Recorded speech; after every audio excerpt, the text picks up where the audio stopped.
Welcome back to the Dunk Dynasty Hoop Show. I'm Brad, this is Craig. We're excited to impart on you some basketball wisdom. Today we're going to be talking about the NBA awards and a little bit of free agency as well. Let's get started. So, as we all know, Giannis won MVP. I love the pick. The voters got that right. He is easily by far and away the most athletic player in the NBA today. He can get to the rim at will, and the most efficient shot that you want in basketball is a dunk, and he racks those up like crazy. So I had a conversation with a friend of mine who happens to be a Houston Rockets fan, and he was telling me Giannis is really good, but he doesn't have any skills. And it made me think about just how great that really makes Giannis. Here's a guy who doesn't necessarily have a great three-point shot. He's decent when he gets his feet set, but he can't, shoot off the dribble. He's not going to do a step back or anything like that. And most of his moves, in fact, 68% of his shots come at the rim. But the fact that he's able to get to the rim at will, he can blow past guys, he can lower his shoulder and drive into guys. He can jump over guys. And the fact that he put up 28 points, 12 boards, and 6 assists every night on one of the most historically great regular season teams in NBA history, he absolutely deserved to win. Watch out for when he does get a three-point shot. Yeah, he works hard. He's in the lab right now working on it. Rudy Gobert won Defensive Player of the Year. As a Jazz fan, I was really geeked to see him win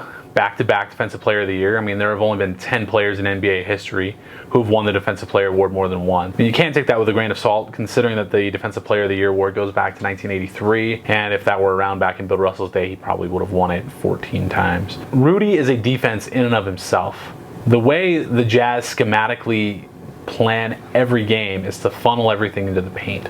And because of Rudy's presence, if you watch the Jazz, players often settle for mid-range shots, try floaters over him, or they'll kick out to errant three-point shots. Before they traded Enes Kanter, their defense was non-existent. As soon as Kanter was traded away, the Jazz became a top 3, top 5 defensive team in the league every single year. Yeah, and the Jazz personnel aside from Rudy isn't necessarily that great defensively. Donovan Mitchell is a potentially great defender. Ricky Rubio cheated a lot, took a lot of gambles. Joe Ingles is great, but he's not laterally very quick. Derek Favors was really good, but he spent most of his time playing when Rudy was off the court. Jake Crowder is a good defender, but the moral of the story is these are probably pretty good defenders to average defenders, but Rudy made that a truly elite defensive team for the 4th year in a row. Mike Budenholzer won Coach of the Year with Milwaukee. Tell us about how you thought he did this season. Coach Bud. I think he's a great coach in the NBA, probably top 3 year in and year out. Look what he did with Atlanta in 2014, 2015. He got Jeff Teague, Kyle Korver, and Al Horford to the All-Star game. And that's the only All-Star game that Jeff Teague and Kyle Korver even went to. You don't think of those guys as All-Stars when you hear those names or when you hear All-Stars. He's able to do that. This year he got Chris Middleton to the All-Star game for his first game, and I think he did a great job. Number 1 record in the NBA. Overall, I think he's a great coach. Yeah. I think it was well deserved. Yeah, I think Bud, he's really good at being able to create a scheme and a game plan around his team's strengths. In Atlanta, they really predicated a ton of ball movement, a lot of dribble handoffs, a lot of off-ball action. And here, he just let Giannis do his thing. And Brook Lopez started lining up 30 feet behind, from the basket and launching threes, which really opens up the entire floor for Giannis to do his thing, for Chris Middleton to do his thing, for Malcolm Brogdon to get in there and step up and make some threes. That team was really, really, really impressive. And considering that they have Giannis, the sky's really the limit. And we'll see what happens moving forward, but I think they are the team to beat in the East, especially with Toronto getting older, Kawhi potentially leaving. Look at what Jason Kidd did with basically the exact same roster versus what Bud did with the same roster. There's a night and day difference. Rookie of the Year went to Luka Doncic. Craig is Luka's number 1 fan, huge fanboy. Luka, I think, should have gone number 1 overall in the draft. I was never sold on DeAndre Ayton, let alone Marvin Bagley. Not that they're bad players. I just felt Luka was far and away better than anybody else who was in that draft class, and I was surprised that he slipped to 3. DeAndre Ayton. Last year, the Phoenix Suns won 21 games. This year, they won 19. He didn't do anything to move the needle for him or help him improve. Trae Young, really good player. He really came on at the end of the season. But the Hawks went from 24 wins to 29. Didn't really move the needle. I know this isn't a huge jump, but the Mavericks went from 24 wins to 33 wins, plus 9. Most of that was due to adding Doncic to the starting lineup and to the team. I think the Dallas Mavericks got a steal in that draft. Arguments against Luka heading into the draft were, they seemed silly at the time, and they seem even more so now. People thought that he was close to his ceiling at 19 years old. People thought he wouldn't have the athleticism to hang in the NBA. People were concerned about the kind of shape that he was in. All arguments that he completely blew past. His step back three is immaculate.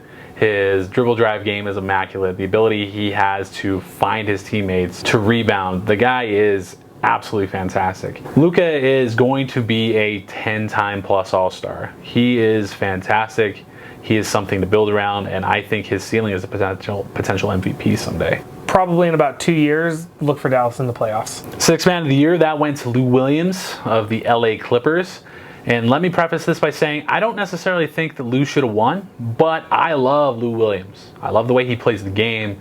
He's so fun to watch. That guy's instant offense, his jump shot is butter. He gets to the line. He's a good teammate. He is anything you could ever want out of a player. He is fantastic. He is going to go down as one of the greatest six men in NBA history. The guy can score in buckets. But having said that, I think his teammates should have won it. I think Montrez should have won that award. The reason being is if you look at their on-off numbers, Montrez's offensive rating, his win shares, he was just a beast in and of himself. I mean, Lou has done what he's done for the last few years. Montrez came in as just a toss-in in the Chris Paul trade and established himself as a dominant 6'8" center. He's athletic, he can get to the rim, he's got a nice little mid-range game. He made that Clippers bench fantastic. I did love that Lou Williams mentioned that in his acceptance speech. Props to giving props to your teammate, right? And to think that both of those guys came from that Chris Paul trade is crazy. Teammate of the year. And that went to Mike Conley. As Jazz fans, we're pretty geeked to be getting such a good guy. But for the purposes of this video, we're going to talk about it for Memphis. Yeah, I mean, he did this work in Memphis. He established himself as an incredible citizen in Memphis. His entire career has received one technical foul. One! And that tech was rescinded. The guy is a gentleman on and off the court. He was an example in Memphis. He was an ambassador to the city. He's just a good dude. So he deserves all the plaudits that he got for that award. I know you're going to miss him as a city. We're honestly thrilled to have him, and we promise we're going to treat him really well. Most improved player. Spicy P is a great player. Seeing where he was when he got drafted to what he is now is incredible. Like, the thing that impresses me most about Spicy P, I love that nickname, that's what I'm going to call him, his work ethic. The guy he works so hard. The fact that he's been able to develop the skills that he has in the short time he's been in the NBA is incredible. His lateral quickness on defense is awesome. He's become a respectable three-point shooter. He's able to get them buckets in clutch moments. I mean, there's no better way to describe Spicy P than Game 1 of the NBA Finals. He dominated that game. And the thing that impressed me more than the scoring that's going to go unheralded was how he was able to chase Klay Thompson around off screens. Klay Thompson's one of the very best off-ball movers in the entire league, maybe in NBA history. And Pascal kept up with him. He was able to slide around with him, fight through screens, and still contest shots. I love his hustle. I don't think Toronto wins the title without him. Props go to Kawhi in winning the Finals MVP, but I don't think Toronto has a championship without Pascal. Me neither. All right, Craig, should we talk about free agents? We should. Rapid fire. Yep. So let's start with KD. I think Kevin Durant is going to sign with the New York Knickerbockers. I think KD is kind of his own guy. He doesn't want to go somewhere where people are going to think he's just going with Kyrie. I feel that part of Kevin Durant wants to go to New York to help salvage what's happened to the Knicks. You know, one of the great NBA franchises, unfortunately, has been mismanaged by James Dolan for way too long, and that is how he can cement his legacy. I think he's going to go to the Brooklyn Nets, with the caveat that Kyrie goes there. I think him and Kyrie both have the stigma of living under somebody else's shadow. KD under Curry, Kyrie under LeBron, and that they haven't achieved anything without those other two. Going to the same team would actually be a pair-up that helps them get rid of that stigma from their careers. Where do you think Kawhi is going? I'm torn, but I slightly lean right now to him staying with Toronto.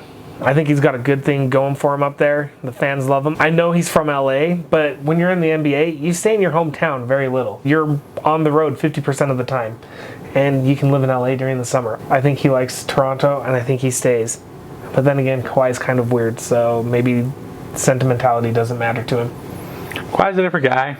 I think he's going to sign with the Clippers. I think he's attracted to the idea of coming home. The drumbeat for the Lakers is getting louder. He obviously said his preference was to play for the Lakers a year ago. At the same time, you've got to imagine for Kawhi, it's going to be difficult for him to just be what could potentially be the third wheel, could potentially be the alpha with the Lakers. So I think he's going to go with the Clippers where he knows it'll be his team. I wouldn't discount him re-signing with Toronto, but if he does, I think it'll be a 1+1 with an opt-out next year. Kyrie. Brooklyn Nets. And then that seems almost as if it's set in stone right now, but it seems like he's pretty focused on Brooklyn because he still gets the benefits of playing in New York without the hoopla and circus of playing for the Knicks. I think that he wants to team up with somebody in a city close to where he grew up, and that him and KD will be a pretty good force in Brooklyn. Jimmy Butler, what's happening? Ooh, that one's a tough one. I don't know whether he's going to sign somewhere or if he's going to get into a sign and trade. That being said, I think most likely he lands with Philadelphia. I think there's just too much going for him there, and the money's too good. He wants 5-year max. He was beating his chest when he was playing with Minnesota that he wanted the max. Philly knows they need to sign him to the 5-year max because of how vital he was to them in the playoffs. Jimmy has his faults, but Jimmy at his best, he's an incredible defender. The guy just knows how to get buckets. He's got a killer mentality. Do we even want to talk about Clay, or is it just obvious he's staying with Golden State? He's staying in Golden State. They're giving him the max. He's going to retire a Warrior. Tobias Harris. Oh, man. I've been torn on Tobias. I'm going to say that he's going to end up signing with the Brooklyn Nets. He's from Brooklyn. He wants to play somewhere where there's a good system, where there's a good culture. Brooklyn arguably has one of the best cultures in the NBA. I actually think he's going to stay in Philadelphia. They have his bird rights. They can spend over the cap. I think they're going to try and keep Jimmy Butler, Tobias. I think they're going to try and keep their whole team together and run with it again. Kemba Walker is going to sign with the Boston Celtics. Seems to be reported, seems almost to be set in stone. They'd be getting a great player who is not quite as good as Kyrie, but is a significantly better teammate than Kyrie, which will be good for their chemistry. I think D'Lo's going back to the Lakers, which is kind of funny, kind of ironic, but I really like D'Lo. He's a great player.